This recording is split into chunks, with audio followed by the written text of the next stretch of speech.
You ever look around and it feels like the world is on fire, but then you check the financial markets and they're just calm? Well, today we're going to get right into that tension, the market's incredible confidence versus the massive hidden risks that could, bring it all tumbling down. Okay, let's dive in. So, picture this. There are actual bombs falling in the Middle East, and the U.S. Treasury Secretary, a guy named Scott Bessent, is quietly meeting with Wall Street's heaviest hitters. And his message? It's simple. Don't panic. He's literally telling them to hang on, promising that everything will bounce back quickly. And the wild part? He was totally right. The market rallied. And that moment, it just perfectly sets the stage for this powerful belief that really dominates how people invest today. And that entire belief system? Yeah, it's got a name. Just 3 letters. BTD. Buy the dip. It's this simple idea that every single market scare, every little downturn, it's not a disaster, it's just a temporary sale. A chance to snatch up some assets on the cheap before they, inevitably rocket back up. And for years, this strategy has been insanely profitable. The real question is, why does it keep working?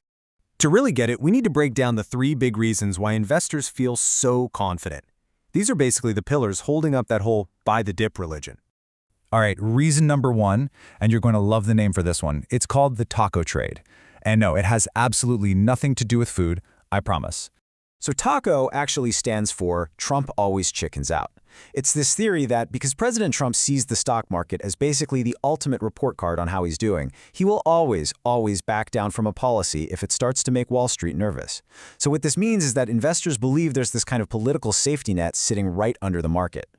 The second reason, it's all about resilience. I mean, our financial system has been through the ringer lately, and it just keeps coming back, almost stronger than before. It has been seriously battle-tested. And look, you don't have to look very far to see this in action. Just think about the massive shocks we've weathered recently. A global pandemic, a major war in Europe, serious trade fights. Each one of those events caused a huge, scary drop, but every single time, the market came roaring back without a total system meltdown. This history just reinforces that buy the dip belief over and over again. And that brings us to the third reason for all this optimism. And this one, well, it's a huge paradox. Even when the world feels incredibly risky, investors from all over the planet still see one place as the ultimate safe haven. And this is where it gets really weird. Even when the U.S. president's actions are the very thing creating global uncertainty, the second that fear really spikes, money from every corner of the globe comes flooding into U.S. markets, U.S. stocks, U.S. bonds, all of it. Why? Because when things get scary, they're still seen as the safest and easiest to sell bet on the planet. Okay, so let's recap. We've got a political safety net, a system that's been through hell and back, and a safe haven currency that everyone runs to. Sounds like a pretty unbeatable combo, right? Which leads us to the big, flashing question. Is buy the dip actually a foolproof strategy? Well, not so fast. Let's flip the coin and look at the other side of the argument. There are 3 major reasons for caution that suggest the market might be completely ignoring some very real, very physical dangers. The first reason to be cautious is actually super simple, but really profound. Molecules matter. We all live in this digital world of finance and services, but our economy is still built on, well, physical stuff.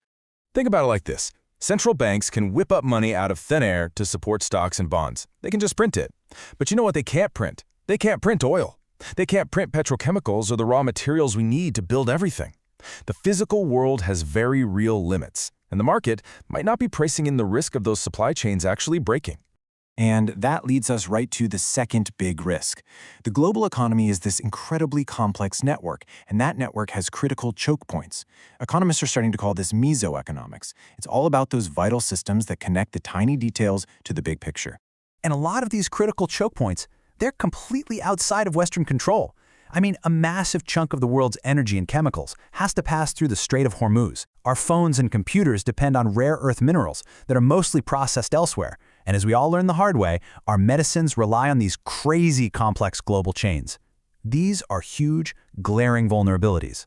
And that brings us to the final, and honestly, maybe the toughest problem of all. How do you put a price on something that seems unimaginable? How do you build a financial model for a true civilization-level disaster? The simple and kind of scary answer is, you can't. So, where does that leave us? On one hand, you have a market that rewards optimism, almost blindly. On the other hand, you have these huge, hard-to-price risks just bubbling under the surface. To really put this into perspective, just listen to what one of the world's most successful investors is saying right now. And that is a direct quote from Ray Dalio, the guy who founded the massive hedge fund Bridgewater.